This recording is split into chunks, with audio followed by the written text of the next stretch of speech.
ગુજરાતમાં તમારું સ્વાગત છે દોસ્તો। આજના વિડીયોમાં હું તમને માહિતી આપીશ કે તમારી YouTube ચેનલ છે, તમે YouTube ચેનલ ઉપર શોર્ટ્સ અપલોડ કરો છો, એટલે કે 60 સેકન્ડના વિડીયો અપલોડ કરો છો, પણ વિડીયો અપલોડ કરતા વ્યૂઝ બહુ ઓછા આવે છે, વ્યૂઝ બહુ આવતા નથી, 100-150 જેવા વ્યૂઝ આવે છે। તો હું તમને આજના વિડીયોમાં એક ટ્રિક્સ જણાવીશ, એક એવી માહિતી આપીશ જેથી તમે વિડીયો અપલોડ કરતા તમારા શોર્ટ્સ પર વ્યૂઝ વધી જશે। અને એ માહિતી જો તમે જાણવા માંગતા હોય તો વિડીયોને અંત સુધી જોજો, અને હું તમને આ વિડીયોની અંદર લાઈવ એક્ઝામ્પલ એક શોર્ટ્સ અપલોડ કરીને બતાવીશ કે તમારે ખરેખરમાં શોર્ટ્સ કેવી રીતે અપલોડ કરવાના છે જેથી તમારા શોર્ટ્સની અંદર વ્યૂઝ વધી શકે છે। તો એ તમામ માહિતી જોવા માટે તમારે વિડીયોને અંત સુધી જોવાનો છે। અને જો ચેનલ પર નવા છો અને ચેનલને સબસ્ક્રાઇબ જો નથી કરી તો ચેનલને સબસ્ક્રાઇબ કરી લેજો, કેમ કે આ ચેનલ પર હું તમને YouTube ને લગતી ટિપ્સ એન્ડ ટ્રિક્સ હું આ ચેનલ પર આપતો રહું છું। યુટ્યુબની અંદર શોર્ટ્સની અંદર વ્યૂઝ વધારવા માટે હું તમને એક લાઈવ અહીંયા શોર્ટ્સ અપલોડ કરીને બતાવીશ કે તમે કેવી રીતે શોર્ટ્સને વાયરલ કરી શકો છો, અને તમારે એ અપલોડ કેવી રીતે કરવાનું છે તમારો શોર્ટ્સ જેથી તેમાં વ્યૂ વધી શકે।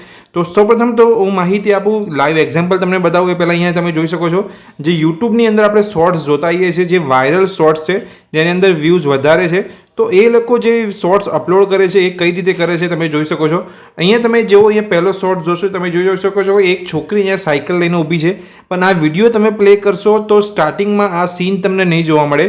જેવું તમે અહીંયા વિડીયો પ્લે કરશો એટલે તમે જોઈ શકો છો જે સીન છે એ સ્ટાર્ટિંગ અલગ છે અને જે આપણે વિડીયોની આગળ જે સીન જોયો એ અલગ છે। જ્યારે પણ આપણે શોર્ટ્સ અપલોડ કરીએ તો આપણે એક જે પણ આપણું જે શોર્ટ્સની અંદર જે વિડીયો છે તેની અંદર એક સીન એવો જે હોય છે જેનાથી લોકો એ શોર્ટ્સની અંદર ક્લિક કરે, એકદમ કેચી શોર્ટ્સને લાગે અને એક તૈયારીમાં જ એ શોર્ટ્સ જોઈને તૈયારીમાં જ એ વિડીયોને ઓપન કરે, તો એવો એક સીન તમારે સિલેક્ટ કરવાનો છે। અને આપણે જેવી રીતે લોંગ વિડીયોમાં થંબનેલ સિલેક્ટ કરીએ છીએ એવી જ રીતે તમારે શોર્ટ્સ વિડીયોની અંદર એ સીન તમારે સિલેક્ટ કરવાનો છે થંબનેલની જગ્યાએ, જેથી તે એટ્રેક્ટિવ લાગે શોર્ટ્સ અને કોઈ પણ વ્યક્તિ જેવો જોવે તરત એ શોર્ટ્સને ઓપન કરે।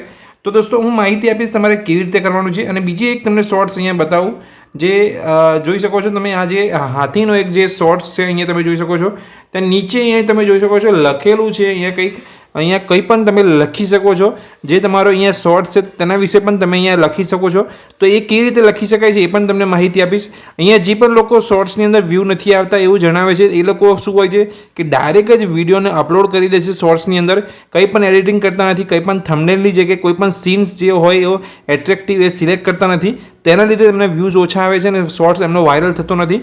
તો હું બતાવું મારા મોબાઈલની અંદર કે તમારે કેવી રીતે શોર્ટ્સ અપલોડ કરવાનો છે। શોર્ટ્સને અપલોડ કરવા માટે આપણે સૌપ્રથમ યુટ્યુબની અંદર આવી ગયા છે અને પ્લસના આઇકોન તમે જોઈ શકો છો, પ્લસના આઇકોન પર આપણે જેવું સિલેક્ટ કરીશું તો કેવી રીતે તમારે શોર્ટ્સ અપલોડ કરવાનો છે, નીચે જે પોસ્ટનો, લાઈવનો અને શોર્ટ્સનો તમને જોવા મળે છે, અહીંયાથી તમે જે શોર્ટ્સ મોબાઈલની અંદર બનાવી રાખ્યો હોય એ શોર્ટ્સને અહીંયાથી સિલેક્ટ કરી લેવાનો છે। કોઈ પણ વિડીયો હું તમને અહીંયા સિલેક્ટ કરીને બતાવીશ કે તમારે કેવી રીતે શોર્ટ્સને અપલોડ કરવાનો છે।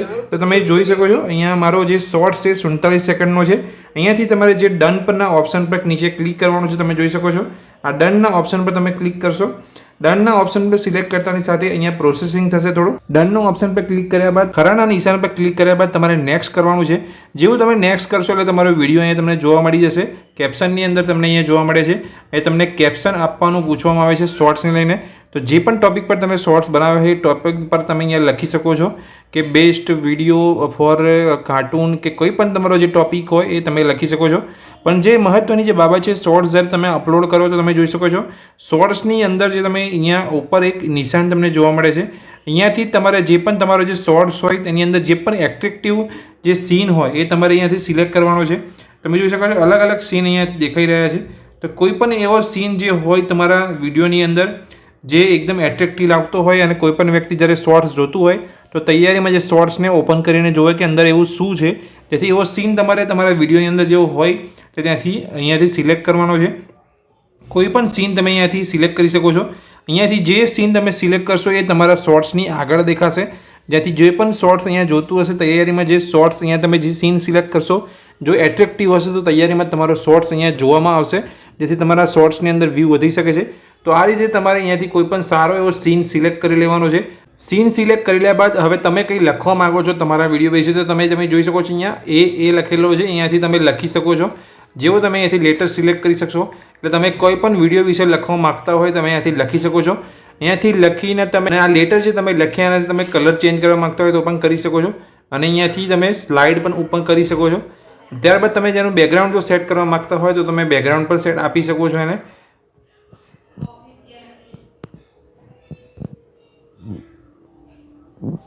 આ રીતે તમે ઉપર સિલેક્ટ કરીને તમે બેકગ્રાઉન્ડ પણ આપી શકો છો. તો આ રીતે તમારે લેટર એડ કરવાના છે અને તમારો સીન સિલેક્ટ કરવાનો છે. આટલું કરતાં જ તમારા શોર્ટ્સની અંદર વ્યૂઝ વધી જશે. અહીંયાથી તમારે રાઇટ ક્લિક કરી દેવાનું છે. અહીંયા જે પણ તમે કેપ્શન આપવા માગતા હોય આપી શકો છો અને જે 3-4 તમે હેશટેગ આપવા માગતા હોય હેશટેગ આપી શકો છો. ત્યારબાદ તમારે અહીંયાથી શોર્ટ્સને અહીંયા પબ્લિક કરીને તમારે અપલોડ કરી દેવાના છે. તો દોસ્તો આ વિડીયોમાં મેં તમને માહિતી આપી કે તમે શોર્ટ્સ તમારે કેવી રીતે અપલોડ કરવાના છે, કેવી રીતે તમારે જે પણ એટ્રેક્ટિવ તમારા વિડીયોની અંદર સીન હોય સિલેક્ટ કરવાનું છે. અંદર તમે લેટર એડ કરવા માગતા હોય તો લેટર એડ કરી શકો છો. તમારો વિડીયોનો જે પણ કન્ટેન્ટ હોય તમે એટ્રેક્ટિવ લેટર અહીંયા એડ કરી શકો છો. તો આ રીતે તમારે અહીંયા શોર્ટ્સને અપલોડ કરવાનો છે સીન સિલેક્ટ કરીને અને ઉપર જે પણ તમે લખવા માગતા હોય ડાયરેક્ટ તમે નોર્મલ વિડીયો તમે ડાયરેક્ટ શોર્ટ્સની અંદર અપલોડ કરશો અને કંઈ પણ તમે સીન સિલેક્ટ નહીં કરો, લેટર એડ નહીં કરો તો વ્યૂઝ બહુ ઓછા આવશે. આ રીતે તમે જેવો શોર્ટ્સ અપલોડ કરશો તમે વ્યૂઝ આવવાની સંભાવના વધી જશે. તો દોસ્તો આ માહિતી જો તમને ગમી હોય તો વિડીયોને લાઇક કરજો અને યુટ્યુબને લગતી ટિપ્સ એન્ડ ટ્રિક્સ મેળવવા માગતા હોય તો ચેનલને સબસ્ક્રાઇબ કરી લેજો. Thank you.